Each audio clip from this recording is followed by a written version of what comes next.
Overwatch's latest patch is now live, and along with the new event, it also contains a mixture of buffs and nerfs. So let's quickly run it down, and then we'll take a look at how these changes will impact the game. D.VA was hit with a nerf that reduces the explosive damage of her micro missiles from 6 to 4. However, the impact damage of them hitting a target remains unchanged, making this a net damage reduction of 22%. Mei's primary fire will now pass through targets, allowing you to hit multiple heroes at once. However, it remains unable to pierce barriers. Reaper's Wraith form has been buffed. It can now be cancelled at any time and gives a 50% movement speed bonus rather than the previous 25%. His shotguns will also now be reloaded when using his ultimate. Zenyatta's alternate fire has been nerfed as the fire rate was reduced by 15%. The visuals for some of Moira's skills have also been changed to make them a bit less intrusive when being fired right at you. You can also now choose to avoid up to 2 players as teammates for 1 week at a time, a great way to avoid playing on the same team as rude or uncooperative players. Lastly, Blizzard World's first payload checkpoint has been moved back by 10 meters as its previous location was causing a lot of problems in regards to players spawning too close to the objective or defenders spawning in a bad position after the objective was taken.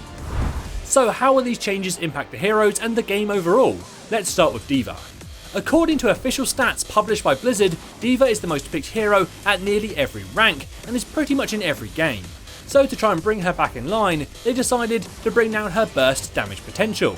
The nerf they hit her with is pretty small.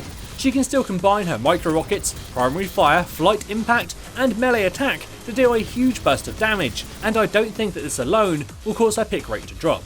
The main thing this nerf affects is the splash damage of her micro rockets, which slightly raises the skill ceiling for getting the most damage out of the rockets, but nothing huge. As long as dive remains popular at the top tiers of play, she will remain a core part of it. Her kit just allows her to do so many things so well. The only thing that will hurt D.VA's pick rate as a result of this patch is if the popularity of heroes that counter her increases, and that might be something that we see a little bit of. Reaper got the biggest buff in this patch, and it's potentially meta shifting.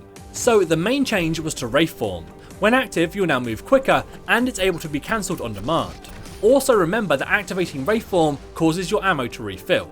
Prior to this change, Wraith form would basically take Reaper out of the fight for a few seconds. You couldn't kill him, but he also couldn't kill anyone. It made the skill really only viable as a panic button when being focused fired, and it was predictable as to when it would end, so you could prepare to stun or burst him down. However, now things are very different.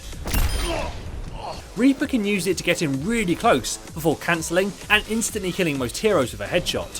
He can use it to bait out crowd control skills from his enemies. It can be used to move from one target to another, getting a reload along the way. You can even just activate it and cancel instantly for a quick reload in the middle of a fight.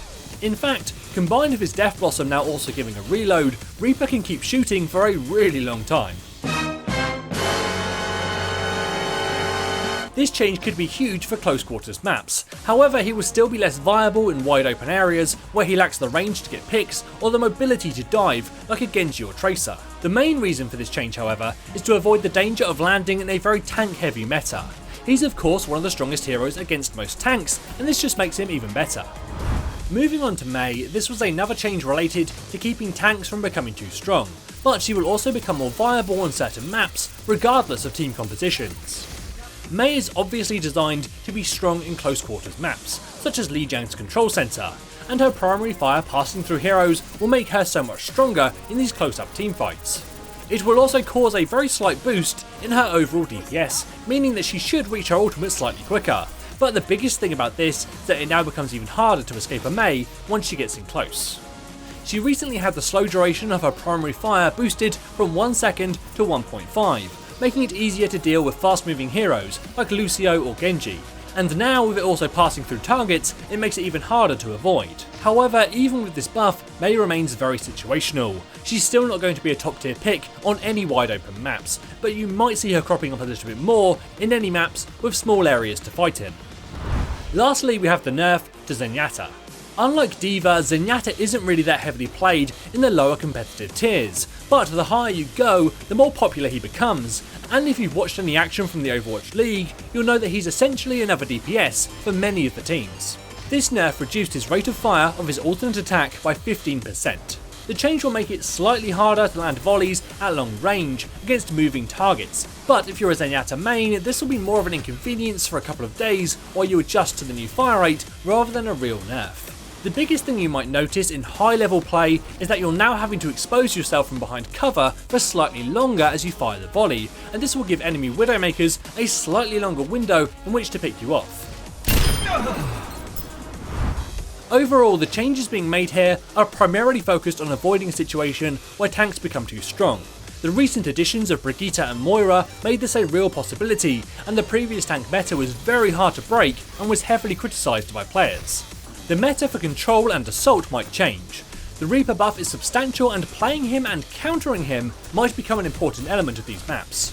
Zenyatta's nerf is unlikely to make any difference. For 99% of the player base, he's well balanced. It's just at the very top where it becomes an issue, and it's hard to deal with that without making him useless for most of the player base. It's possible we see something like a long range damage drop off in the future, specifically targeting his long range kill potential without hurting his close range self defense, but we'll have to wait and see.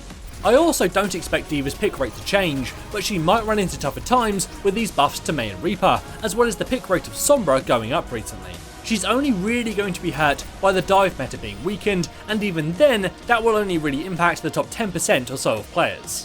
What do you think about Overwatch's latest patch? Let me know in the comments below. As always, this is James for Curse, saying thanks for watching, and enjoy the game.